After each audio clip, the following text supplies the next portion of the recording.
അവരുടെ ഓരോരുത്തരുടെയും ജീവിതത്തിൽ നിന്ന് നമുക്ക് ധാരാളം പഠിക്കുവാനുണ്ട്. നമ്മുടെ ജീവിതത്തിൽ പകർത്താൻ കഴിയുന്ന നല്ല മാതൃകയാണ് അവർ. നമുക്ക് മാതൃകയാക്കാൻ കഴിയുന്ന വേദപുസ്തകത്തിലെ ചില സ്ത്രീരത്നങ്ങളെ ഞങ്ങൾ ഇവിടെ അവതരിപ്പിക്കാൻ പോവുകയാണ്. ഓമല്ലൂർ ഡിസ്ട്രിക്ട് ചൈതന്യ സംഘം അവതരിപ്പിക്കുന്ന ബൈബിളിലെ സ്ത്രീരത്നങ്ങൾ. സാറ.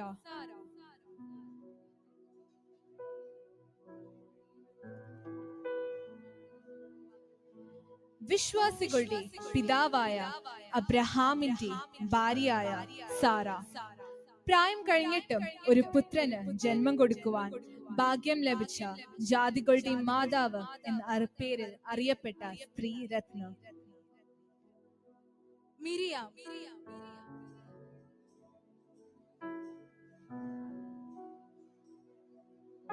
ഇസ്രായേൽ മക്കളെ മിസ്രൈമിൽ നിന്നും കനാനിലേക്ക് നയിച്ചു കൊണ്ടുപോകാൻ സഹോദരന്മാരായ മോശയോടും അഹരോനോടുമൊപ്പം നിന്ന ധീരവനിത. ഇസ്രായേൽ മക്കൾ ചെങ്കടലിന്റെ നടുവിൽ ഉണങ്ങിയ നിലത്തുകൂടി അക്കരെ കടന്നപ്പോൾ മിരിയാം തപ്പെടുത്തു. സ്ത്രീകൾ എല്ലാവരും തപ്പുകളോടും നൃത്തങ്ങളോടും കൂടെ അവളുടെ പിന്നാലെ ചെന്നു. ദെബോറ.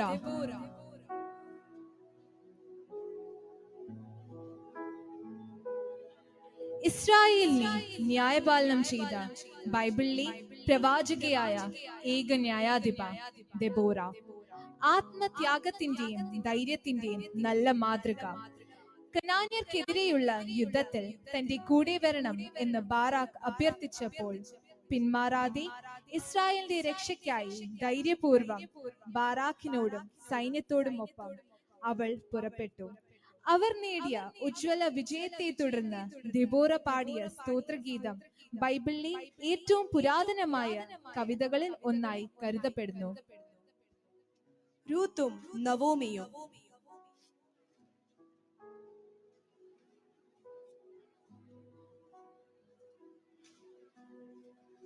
യഹോവയോടും അമ്മാവി അമ്മയായ നവോമിയോടുമുള്ള സ്നേഹം കാരണം തന്റെ നാടിനെയും വീടിനെയും വീട്ടുകാരെയും വിട്ട് യഹൂദാ ദേശത്തെത്തിയ മോവാബിയ സ്ത്രീയായ റൂത്ത് തന്റെ ദൈവഭക്തിയും കഠിനാധ്വാനവും വിശ്വസ്തതയും കൊണ്ട് യേശുവിന്റെ വംശാവലിയിൽ തന്നെ ഇടം പിടിച്ച മകളായിരുന്നു. മരുമക്കളിൽ ഒരാളായ ഓർപ്പ തന്റെ ജനത്തിന്റെ അടുക്കിലേക്ക് മടങ്ങിയപ്പോഴും തന്റെ അമ്മാവി അമ്മയായ നവോമിയോട് പറ്റിനിന്ന്, നിന്റെ ജനം എന്റെ ജനം, നിന്റെ ദൈവം എന്റെ ദൈവം, നീ മരിക്കുന്നിടത്ത് ഞാനും മരിച്ച് അടക്കപ്പെടും എന്ന ഉറച്ച നിലപാട് സ്വീകരിച്ച രൂത്ത് മരുമക്കൾക്ക് ഒരു നല്ല മാതൃകയാണ്. ഹന്ന.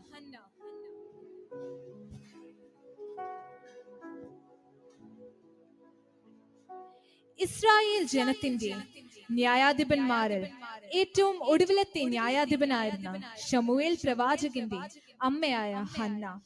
ഹന്നയുടെ മടുത്തുപോകാത്ത പ്രാർത്ഥനയും ത്യാഗമനോഭാവവും സമർപ്പണവും ദൈവത്തോടുള്ള ഭക്തിയും വിശ്വാസവും നമ്മൾ മാതൃകയാക്കേണ്ടതാണ്. അബിഗയിൽ.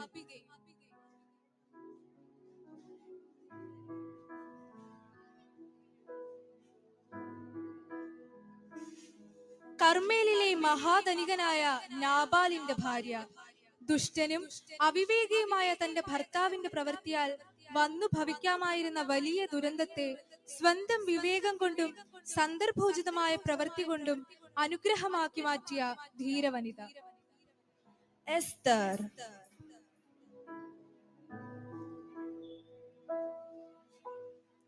അഹശ്വരോഷ് രാജാവിന്റെ ഭാര്യയായിരുന്ന എസ്തർ തന്റെ രാജ്ഞി പദത്തിലും കൊട്ടാരത്തിലെ സുഖലോലുപതിയിലൊന്നും മതിമറന്ന് ആഹ്ലാദിക്കാതിരുന്ന എസ്തർ തന്റെ ജീവൻ നഷ്ടപ്പെടാൻ സാധ്യതയുണ്ടായിരുന്നിട്ടും സ്വജനത്തിന്റെ വിടുതലിനു വേണ്ടി രാജ്യസന്നിധിയിൽ സധൈര്യം നിലകൊണ്ട പ്രൗഢയും ഉത്തമയുമായ കുലീന സ്ത്രീ.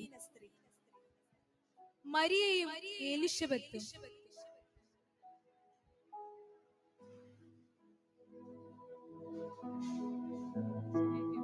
നമ്മുടെ കർത്താവും രക്ഷിതാവുമായ യേശുക്രിസ്തുവിന് ജനിക്കാൻ ഇതാ ഞാൻ കർത്താവിന്റെ ദാസി, നിന്റെ വാക്കുപോലെ എനിക്ക് ഭവിക്കട്ടെ എന്ന് പറഞ്ഞ് തന്റെ ജീവിതത്തെ ദൈവസന്നിധിയിൽ താഴ്ത്തി ഏൽപ്പിച്ചു കൊടുത്ത മറിയം, സ്വന്തം മകനെ ലോകത്തിന്റെ പാപപരിഹാരത്തിന് ബലിയായി സമർപ്പിച്ച ത്യാഗത്തിന്റെ നിറകുടം. യേശുക്രിസ്തുവിന് വഴിയൊരുക്കാൻ ജനിച്ച യോഹന്നാന് ജന്മം കൊടുത്ത ഏലിശബത്ത് ദൈവസന്നിധിയിൽ നീതിയുള്ളവളും കർത്താവിന്റെ സകല കൽപ്പനകളിലും കുറ്റമില്ലാത്തവളുമായിരുന്നു ഏലിശബത്ത്. ശമരിയക്കാരി സ്ത്രീ.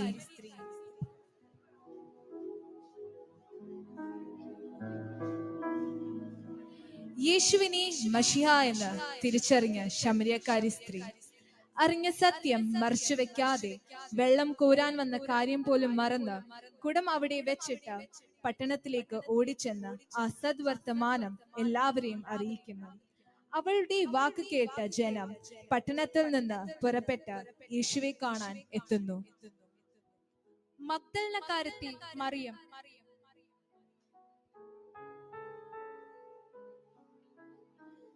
യേശുവിന്റെ ശുശ്രൂഷയുടെ അവസാനം വരെ യേശുവിനെ അനുഗമിച്ച മഗ്ദലക്കാരത്തി മറിയം. മരണസമയത്തും യേശുവിനോടൊപ്പം അവൾ ഉണ്ടായിരുന്നു. അതിരാവിലെ കല്ലറക്കിലെത്തിയ മഗ്ദലക്കാരത്തി മറിയയാണ് താൻ ഉയർത്തെഴുന്നേറ്റു എന്ന സദ്വർത്തമാനം ശിഷ്യന്മാരെ അറിയിക്കാൻ യേശു ചുമതലപ്പെടുത്തിയത്. അപ്പോസ്തോലന്മാരുടെ അപ്പോസ്തോലയാണ് മഗ്ദലക്കാരത്തി മറിയം. ഇവർ കൂടാതെ